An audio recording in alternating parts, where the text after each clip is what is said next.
currently here in the hotel room because this issue was quite a big deal, and I think it might be able to help someone else out, which is why I like to make videos if it's something I think can genuinely help people out. So, as you guys know, I mean, a lot of my videos, the bulk of them was about the hair thing, and again, that's just something that I know can help other people out.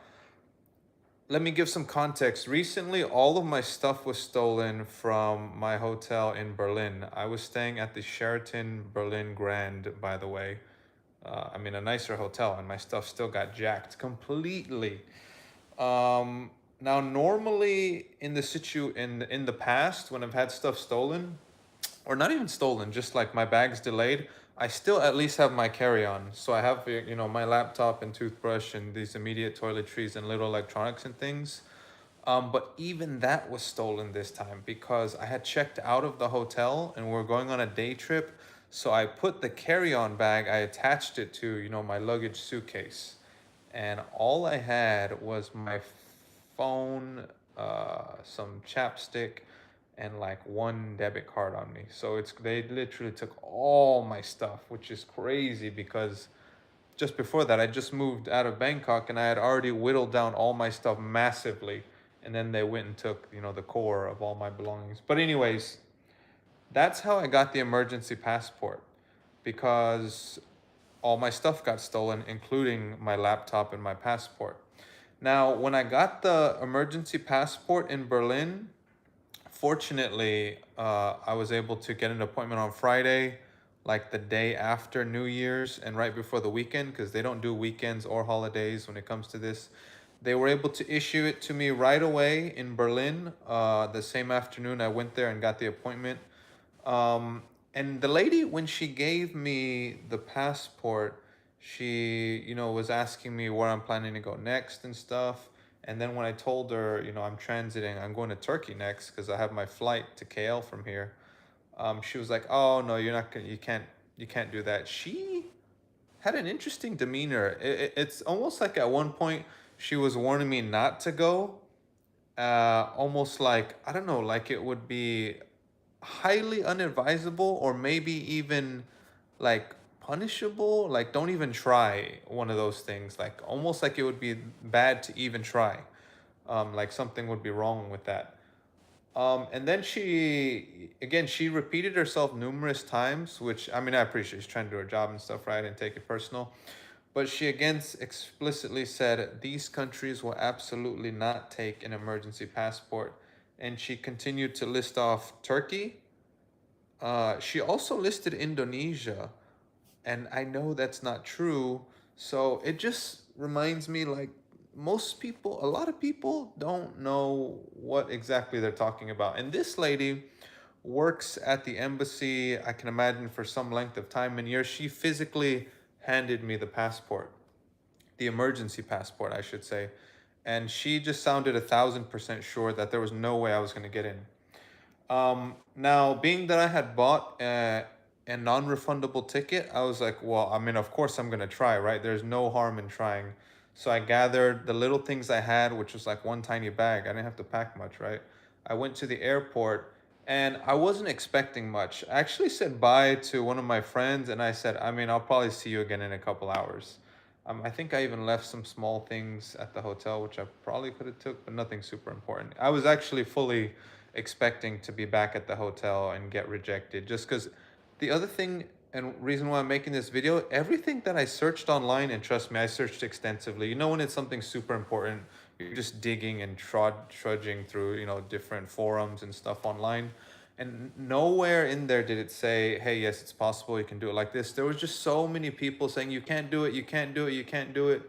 And the amount of people online who, I don't know, they make it sound like they're the authority on deciding if you can get in or not. They don't say maybe, they don't say, hey, I never tried it, or I think, or it's just like, I don't know, just a lot of, let's say, pessimistic people when it comes to the topic online. So don't believe all of that.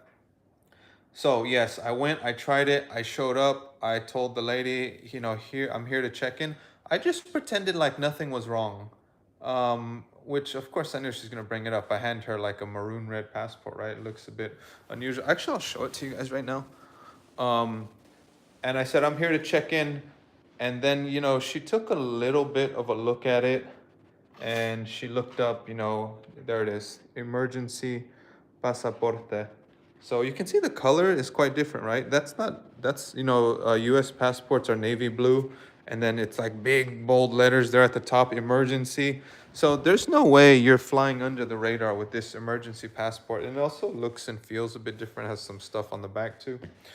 But yeah, she asked me a bunch of questions. Now, I did go prepared. I had documents. Now, this is the key part because at the check-in counter is really the most important part. If they turn you away there, you basically have no chance, right? I printed out the police report that I got from the Berlin police station. I took a copy of my old passport, printed out. I took I had a damage report from the hotel, which is, slightly less official than the Berlin police report, but it's still something, still additional documentation. I had my flight printed out, like, the flight I was taking next from Istanbul to KL. And one thing that helped is that the flight that I believe helped, I should say, the flight I'm taking from Istanbul was leaving from the same airport. There's multiple airports in Istanbul. I flew into SAW, the smaller one, and I'm also flying out of SAW, the smaller one. It was with a different airline. I flew in using Pegasus, like some low-cost carrier, and I'm flying to KL using Air Asia. Let me get some water because I'm getting thirsty here explaining this. I'll show you guys the room at the end of the video, by the way. It's pretty sweet. No pun intended, because this is a suite, by the way, the Hyatt House, Istanbul. One other thing that she asked me to do, which seemed like she placed some importance on it, is she said, "Are you checked into your next flight?" She made this a point of emphasis, like it was a key point. And I said, "Not yet, but I can do it now if you want me to." And she said, "Yes, please do that." And, she waited for me to do it. So fortunately, I was able to check in for my next flight, the Air Asia flight. She was messaging people like on WhatsApp on her phone. I guess like this Pegasus, back office visa team. She called probably like three different people, at least two or three different people, to double check and make sure. I'm sure she asked me for some other things that I can't even remember. Yeah, of course she wanted to see, all the different things that I had. And after waiting at the gate for some long amount of time, she finally said, you know, okay, yeah, we can let you through because, it's a transit. I'm already checked into the next flight. It's leaving from the same airport, etc. And I was so relieved. I was like, okay. There was a small moment in time though between the time she said that and the time she actually gave me the ticket where I think she got another call and she was talking again. I was like, oh no, don't tell me they're gonna reverse it, that someone called her back or something. But it seemed to be fine. So she printed me off the ticket and I had it and I was on my way. Again, I gotta show you guys the receipts, as they like to say, and I actually have the ticket, so I might as well show it to you guys. I just landed yesterday. I got here, I don't know, 24 hours ago, maybe less. But is there anything personal on here? No. So this is the ticket, the Pegasus ticket that I flew in on, and I had it here. So these two, and when I got these two things, I was so happy. I was like, oh, I made it. I made it, regardless of what all these people online said, all these, negative Nancy's. The lady literally from the US Embassy who told me, don't even try. This is 100% not gonna work. She made it sound like it was a waste of time. I was able to get through and I was like, wow. But I wasn't quite home yet, so to speak. I wasn't home free yet because that was just the check-in gate. I had to go to immigration to leave Europe. I also have to enter immigration to get to Turkey. Now, obviously, since I'm here talking to you in Turkey, I did make it. But at that point in time, it was highly uncertain because, I think we all know immigration actually has the final say. Gate agents are like pre-approval people, I suppose, but Yeah, once I got to the immigration, there wasn't a big line. I left at about noon yesterday, which was like a Saturday or something in Berlin. And yeah, anyways, I got up there. I handed them my passport. Again, this passport gets you all kinds of funny looks. You really, it's basically like a highlighter in like a bad way. I guess a red flag is a better metaphor, and it is a little bit red, and I guess kind of symbolic of a flag since it's all country based. But I got up there. He was looking at it. He didn't really know what to make of it. And when someone turns around and they start, and I guess liaising, talking to their colleagues, like, "Hey, is this what is this? Is this okay?" Then that always is like a moment of doubt, and it's just extended conversation. And plus, it's not like they were talking in English, right? So I can't understand anything. So I don't even have any idea of what they're saying, if it's trending positive, trending negative. But he told me basically that he's never seen one of these passports before. And at the moment he told me, I was actually like, I think I was a little bit nervous because I normally in any kind of situation at the immigration, I'm not really nervous because I don't care what happens. But this time I actually did, and I responded with, ah, yeah, I know. Sometimes it's just a piece of paper, because I know a German person told me that they don't actually get a physical book when they go to apply for an emergency travel document. They get like a piece of paper. I guess it's some sort of official printed out paper, but not a book. And that one is mainly just, I guess, for going home. That was the local German manager at the Berlin hotel that I stayed at, the Sheraton, who told me that. And but actually, when I left, I wouldn't say it was awkward, but it was just neutral. In a normal situation, like, I think what I thought to myself is how I would have normally replied, and it would have been something like, "Yeah, I'm one of the few lucky ones," ha, like sarcastically in that moment. That's like, a version of me taking it lightly. But anyways, I finally made it out of there, a little bit uncomfortable, but when they make that stamp noise, like ka-ting, like, and they've actually pressed it into your passport, again, I just felt so relieved to get the ticket printed out, to hear that, clunking sound, and to actually be past immigration and past security. And I was into, the terminal. And I was like, oh my goodness. So of course, I messaged all my friends, and I was just there waiting. I was there super early because I wanted to find out as early as possible if I was going to get rejected or not. So I went like the full 3 hours before. So whatever, I waited there. And, but the last hurdle, I wouldn't say the most difficult though, if I'm being honest. I think one of the first two is, I guess both of them are equally important, but the third one is certainly not going to be, at least based on the circumstances, in my opinion, not the most difficult hurdle. Because I had already landed here. And I mean, of course they can send me back, but that would be like a major measure to do, right? Um, so yeah, I landed here. Again, I went to the immigration, because there was one other thing that I thought, and it was maybe I'll have to wait in the terminal for 2 days for my next flight, because my flight to back to Asia not leaving till Monday. I landed yesterday, Saturday, and I was thinking maybe they don't accept emergency passports for actually entering the country, but you can transit there, which in some places means not leaving the airport. But in this case, I had had the longest, layover. It was actually longer than 24 hours, so technically a stopover. But yeah, the longest connection there, like 2 days. And I was like, if they don't let me out, this is gonna be a rough 2 days, sleeping, eating, and living in the terminal. But I was prepared to do it because I've done some. I'm not gonna say crazy stuff, but I've done worse because naturally, living in Asia on the back streets of Beijing, that's mainly where I came up as a young adult. But anyways, um, he looked at it again, and he starts talking, as he should, with his colleague. Again, I'm going through the worry process. I don't know what they're saying. It's taking a long amount of time. And he didn't really say much. He just stamped the passport. And again, that's like, that experiment when they have like the dog and they ring the bell and they start salivating. For me, that's like, I'm like, yes, that's the sound that I want to hear. I'm free. And Yeah, I don't think he said much. It was interesting. I don't think it was a sign of rudeness, but they're just very casual, perhaps. The passport, it kind of just like threw it a little bit on the counter. And I noticed because when it hit the counter, it like slid a little bit.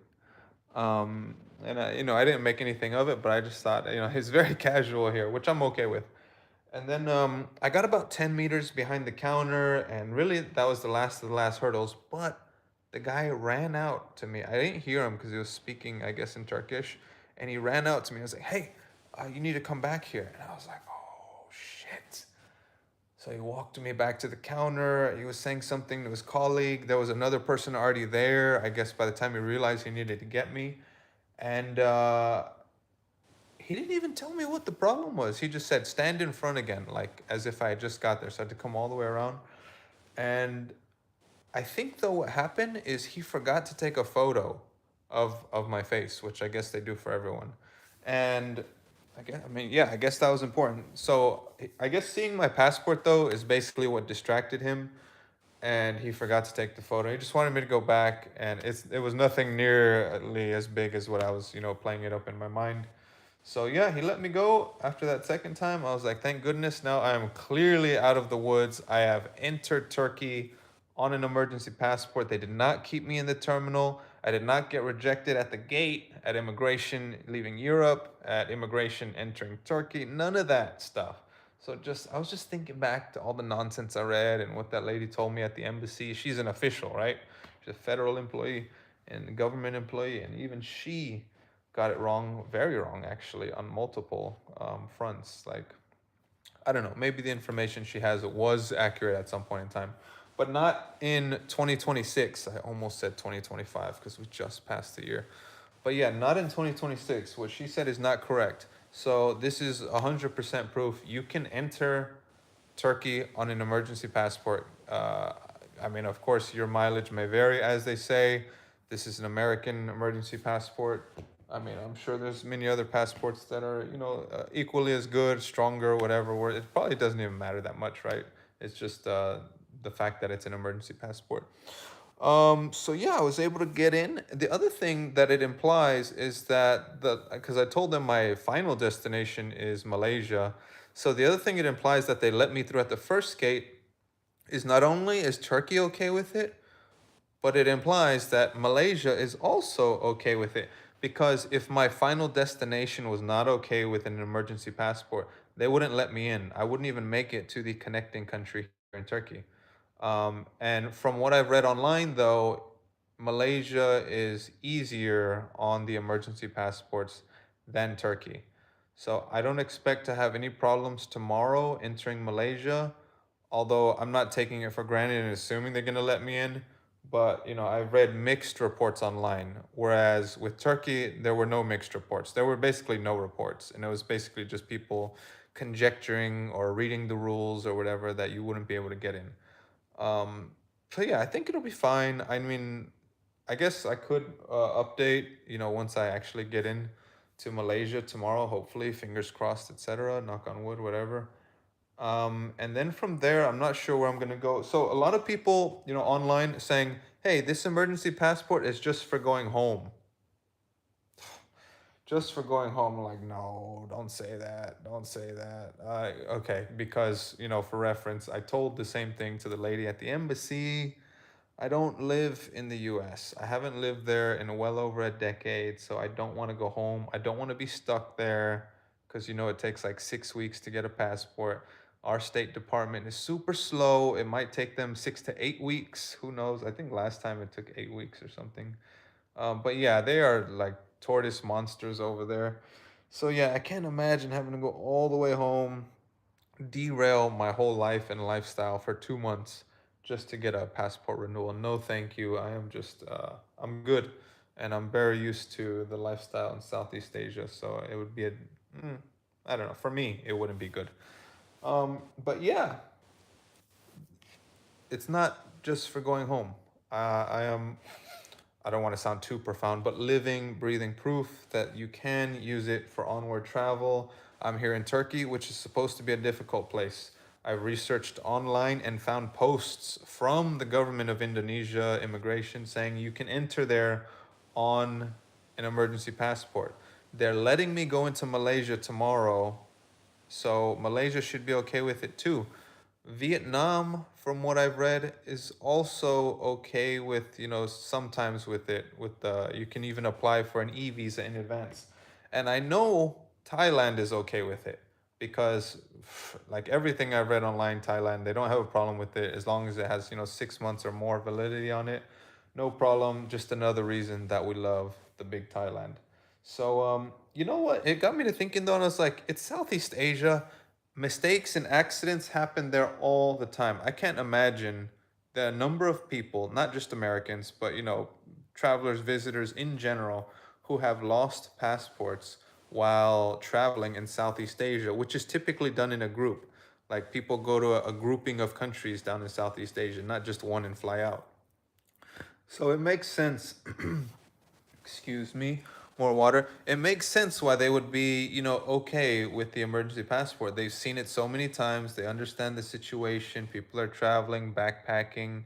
You're doing, I don't know, atypical forms of transportation, getting on buses and camels and, okay, not camels, but you guys know what I mean.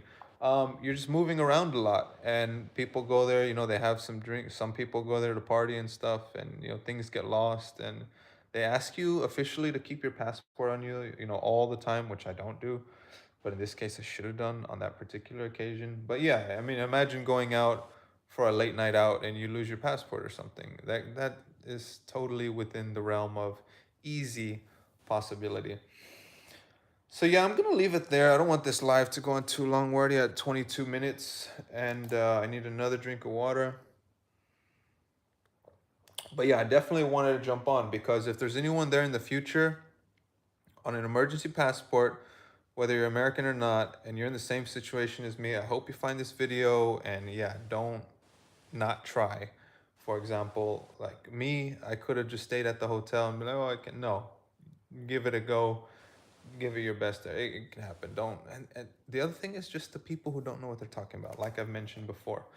So yeah, we'll leave it there, but let me see. I think some people some people left some comments. Brother, please speak Turkish. Man, I wish I could. I wish I could. Let me scroll up. Said hi. Someone said hi. Naan Letande said hi. Uh, dudes and dudettes, I wish I could read some of this. I think it might be in another language.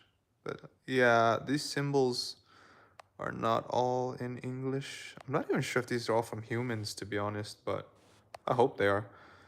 Um, yeah, what's up? Please speak Turkish. I don't speak English. Yeah, you know what? I think it's because I'm broadcasting in Turkey, so it gave me some like local people. But hey, anyways, guys, that's the info in video format. Hope it's useful. Let's talk soon. Hope everyone is doing good. You know what? I did say I would give a little tour of the room. Let's do it. Okay, we're gonna start off. Let me spin this camera around. I hope you guys can get a good view. This is again the Hyatt House. That's the entrance. This is like the dinner table area. Got all my stuff there. All messy. That's the kitchen area. Very nice. I like it. Spinning around. Got the TV, the balcony with a nice big view. It's dark. You can't see it right now.